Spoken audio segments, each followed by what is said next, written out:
Thank you. My friends, first, thank you, Els, for holding this very important meeting to mark International Women's Day today. And thank you for inviting us from the European Parliament to say a few words. You know, Iranian women are amongst the brightest, most progressive, and best educated women in the Middle East. And they have fought for their rights for many decades. The mullahs have wanted to repress women for years.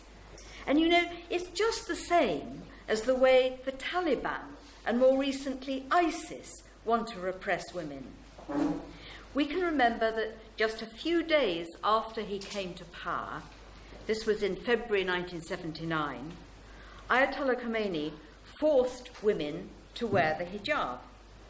The following month, we saw the first and sadly the last International Women's Day rally in Iran on the 8th of March 1979. That was 38 years ago today. I find it interesting that the thousands of women supporters of the PMOI who are Muslims choose to wear the traditional scarf, like some of our sisters here in this meeting.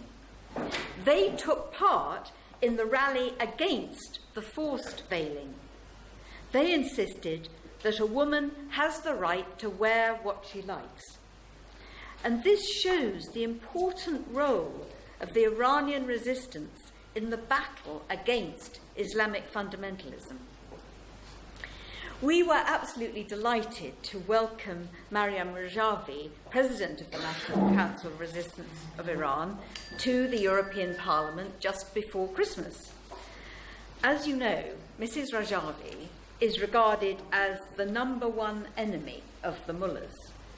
She leads an anti-fundamentalist movement which believes in a tolerant and democratic Iran, a secular government for a free future Iran.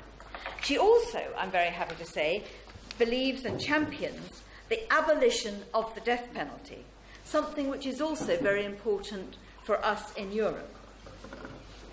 It's really very significant that the main opposition in Iran has a woman as its leader.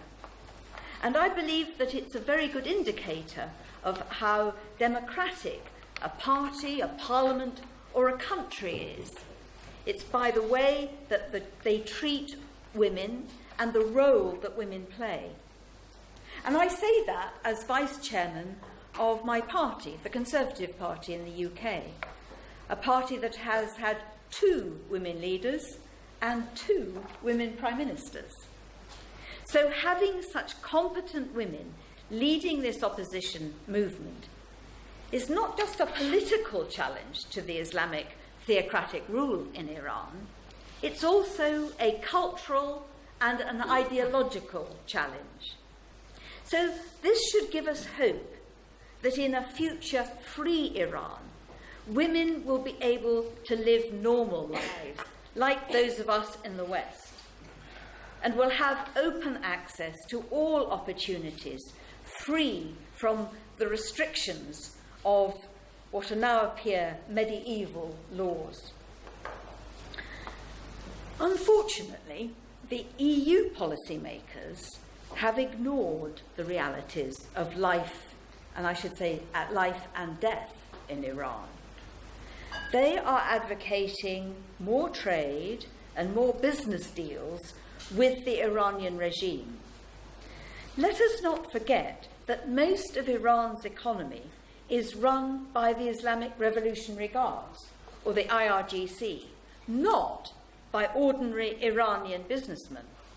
There is no free market in Iran. I am pleased that increasingly we are hearing calls for the IRGC to be designated as a terrorist organisation. So that is what they are. Sadly, the EU's policy has just encouraged the mullahs to continue their internal repression and to carry on their crimes in Syria in support of Bashar Assad.